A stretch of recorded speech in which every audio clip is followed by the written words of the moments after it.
એટલે નારદજીના જીવનમાંથી મારે ને તમારે બહેનો ભાઈઓએ ખાસ મારી યુવા પેઢી સંગ સારાનો કરજો.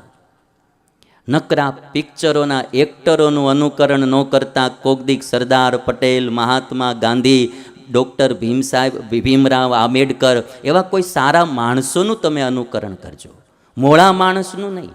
જેણે કાંઈક દેશ માટે સારું કર્યું, સમાજ માટે સારું કર્યું એવાનું અનુકરણ કરો, મોળા માણસોનું નહીં. ઘણી વખત આપણે નકરું ભોગવાદમાં હમણાં તો હું જોઉં છું, જે હોય મારા ફાટલા પેન્ટ પહેરીને જ આવે છે.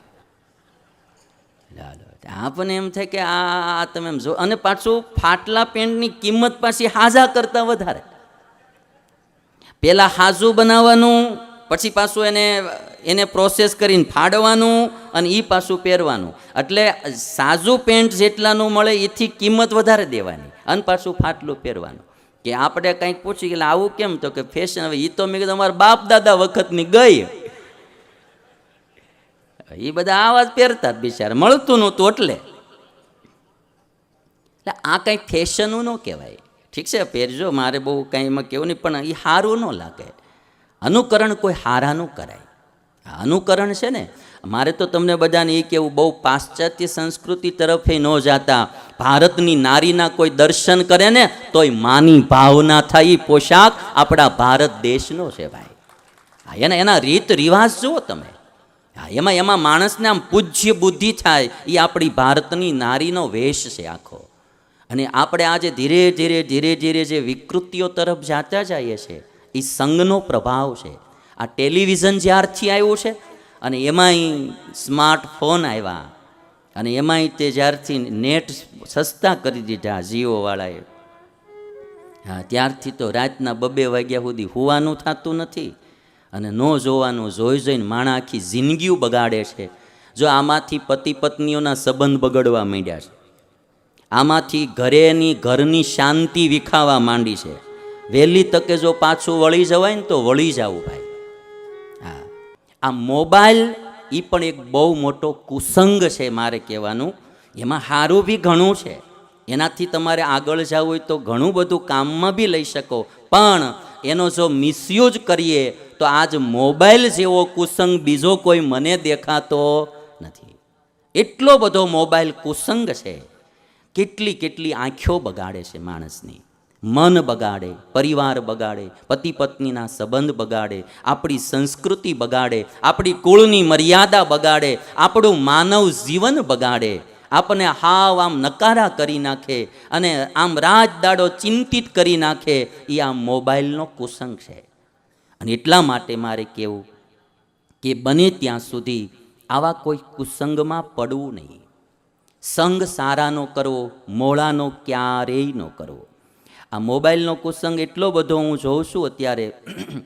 અમે તો જો અમારા સાધુમાં શું અમે નિયમ રાખીએ, બધાને 150-150 1500 ડબલું આપું, લાલ ને લીલું 2 જ બટન દબાવવાનું, બીજી કંઈ માથાકૂટ કરવાની જ નહીં.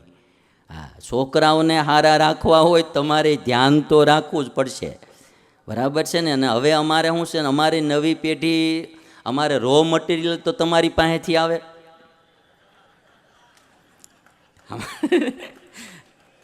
રો મટીરિયલ ત્યાંથી જ આવે.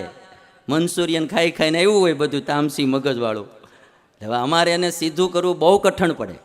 પછી પાછા તમે શું કહો છો, સાધુ બગડી ગયા, હવે તમે ત્યાંથી માલ જ મોળો મોકલ્યો હોય. મેં એવું જોયું છે. એટલે 3 દીકરા હોય ને, 3 દીકરા, એમાં હારો દીકરો સાધુ થવા આવતો હોય ને, તેને મા બાપ ના પાડે, એ લેવા આવે. તારે કે સાધુ નથી થવાયેલી કે ઘરે.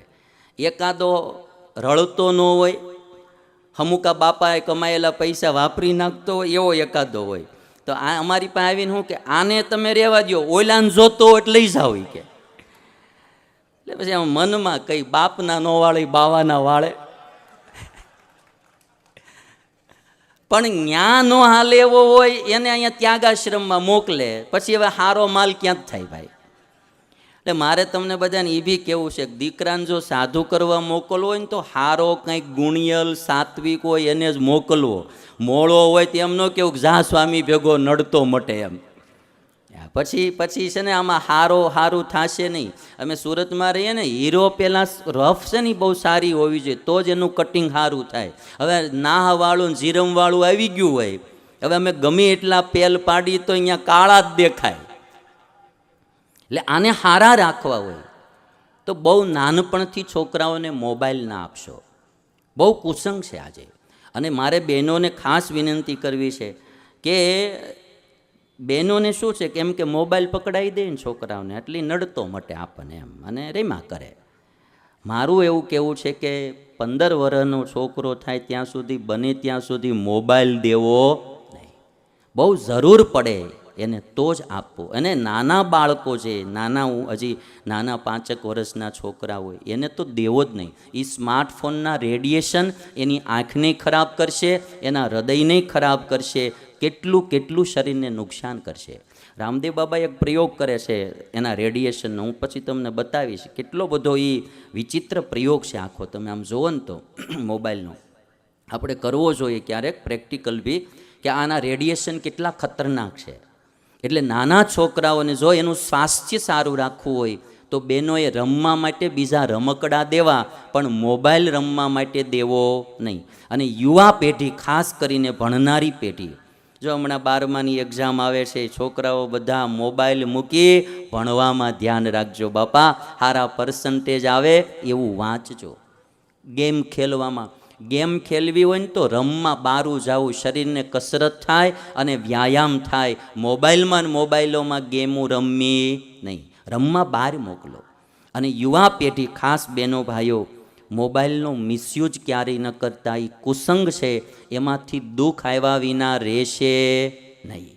એટલે મારે કહેવું છે કે નારદજીના જીવનમાંથી આપણે બધા શીખીએ કે આપણું બધાનું જીવન પવિત્ર બને.